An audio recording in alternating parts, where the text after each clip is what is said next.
Welcome everybody to my video series called Porn and You. My name is Catherine Lyle and I'm a men's health and porn addiction specialist in Bayside, Melbourne. Today we're going to talk about the very popular belief system that people can have a healthy relationship with porn. So hi everyone and thanks for joining me today. Now let's deep dive into why it's not possible to have a healthy relationship with porn and why all of the reasons that you argue are just excuses to feed the addiction or fill another void. I get contacted by men every single week declaring that they don't have a porn addiction or that they have a healthy relationship with porn. I hear that all the time, that it doesn't rule their life, that they have it under control. They often say, I'm not addicted or anything, except 100% of the time it is an addiction. So when I ask them how often is it that their healthy relationship with porn is, they always say, oh, it's only a few times a week, or some even say it's only once a day. They contact me for help for other reasons with their erection issues and anxiety normally. And when I question them about their porn habits, they tell me it's not an addiction and that they're losing erections because they're not attracted to the women that they're sleeping with anymore or the girls that they're picking up. The lack of education and coarse sexual wounding out there really does blow my mind. If you watch porn more than once a month, then you have a porn addiction. Yes, that's correct. You can argue all your life like once a month is considered watching it regularly. And if you can't go without anything for a month, whether it be porn, alcohol, gambling, drugs, you name it, you have an addiction.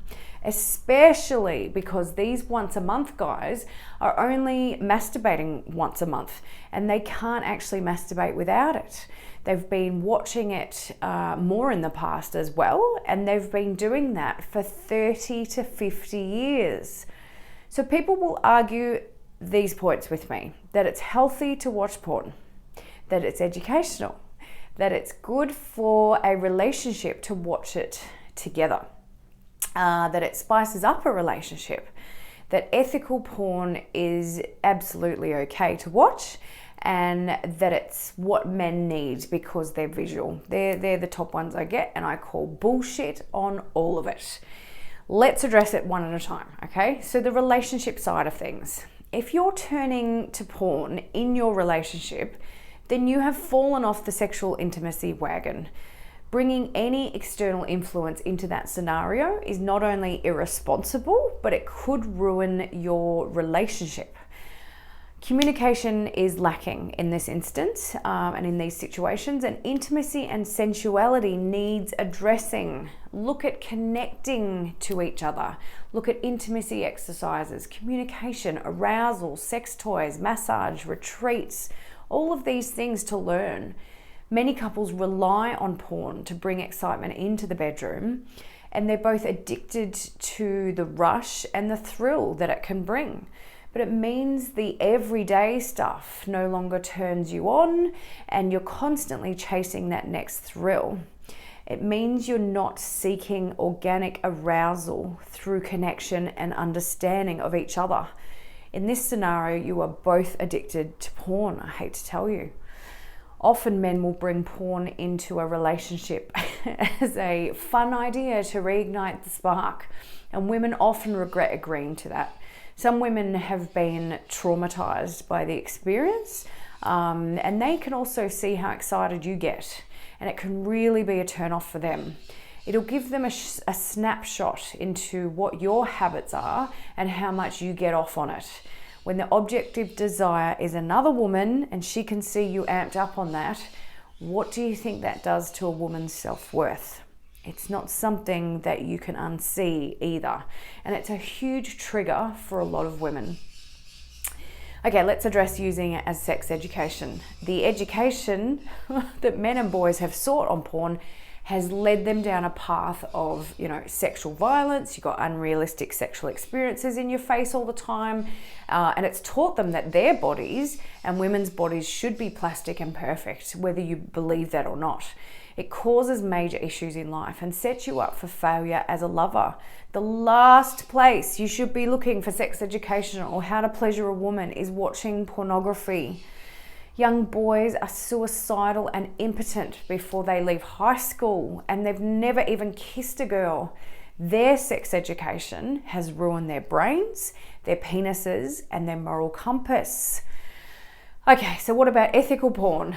No, it's still a visual age, so the content is actually irrelevant when it comes to how porn addiction works in the brain. The brain still gets addicted to the neurotransmitters and hormones and the chemicals being produced in the body and the brain, even if the women on screen aren't being violated or degraded. Even if it's sensual sex, it's still an addiction. Men are visual creatures, right? Yes, but looking at a naked woman in front of you is very, very different to the neural addiction that drives men to view naked women and sex scenes all day, every day. That's the addiction controlling your brain, giving you neural damage, right? And setting you up for failure every single day. It's a compulsion because your brain needs a fix, okay? So it's the same as a drug addiction. Do drug addicts need drugs every day or all the time? Yes, because the come down is too painful and starving the body of that high feels very, very uncomfortable, and in some cases life-threatening for these drug addicts. Is exactly the same with porn. The only healthy relationship you can have with porn is to not have it in your life at all. And trust me when I say those men who don't watch it are present. They're highly sexual. They're connected to women. They have no brain damage. They have no mental health issues from it. And their dicks work as they should. Argue all you want. This is a no-brainer. For more information on porn addiction and sexuality, I'll leave a link to my book in the comments, and you can send me a PM if you have any questions that you'd like me to address. See you next time.